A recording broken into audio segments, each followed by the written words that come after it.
அன்பே சிவம் அதுவே நலம். ஏறாவூர் ஸ்ரீ பத்ரகாளி அம்பாள் தேவஸ்தானம், ஏறாவூர் நாங்காங்குறிச்சி.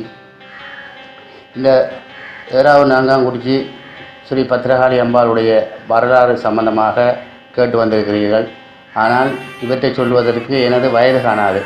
இதைவிட தாற்பயமான மேலோர்கள் இதை வகுத்திருக்கிறார்கள்.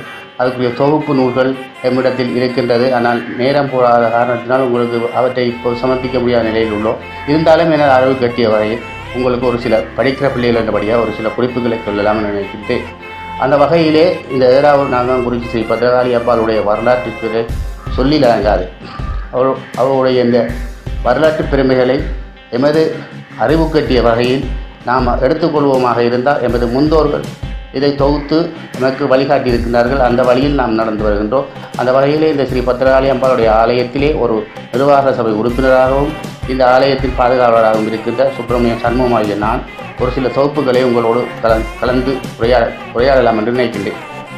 அந்த வகையிலே எமது அறிவு கட்டிய வகையில் இந்த ஆலயத்தினுடைய வரலாறு கிட்டத்தட்ட 500-600 ஆண்டுகளுக்கு முதல் இது தோற்றுவித்ததாக சொல்லப்படுகின்றது. அந்த வகையிலே நல்லியக்கோடன் என்கின்ற அந்த மாமன்னன் இந்த பிரதேசத்தை ஆட்சி செய்திருக்கின்றார். அந்த வகையில் அவனுடைய ஆட்சி காலத்தில் உருவாக்கம் பெற்றதாக வரலாறுகள் சொல்லுகின்றது. இந்த அம்பாளுடைய பெருமையும் இந்த ஆலய சிறப்பு பற்றியும் ஏற்கனவே எங்கள் அருமை மைத்துனர் இந்த ஆலயத்தினுடைய பிரதம குருவாக இருந்தவர். அவருடைய ஆற்றலில் பல அரிச்சுவை நூல்களை அவர் வெளியிட்டிருக்கின்றார்.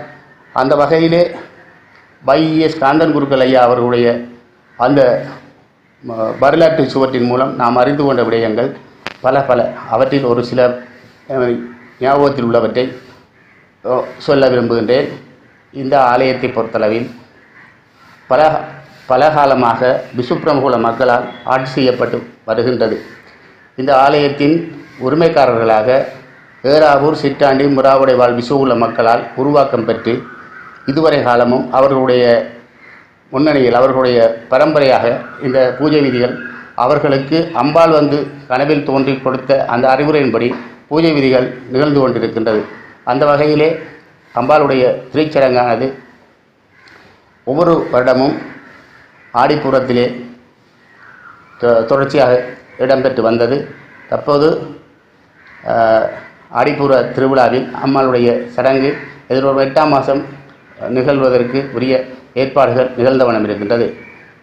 அந்த அம்பாளுடைய பெருமையை அறிவதாக இருந்தால் எதிர்வரும் 8ஆம் மாதம் அம்பாளுடைய திருச்சடங்கு அந்த சக்தி பெருவிழா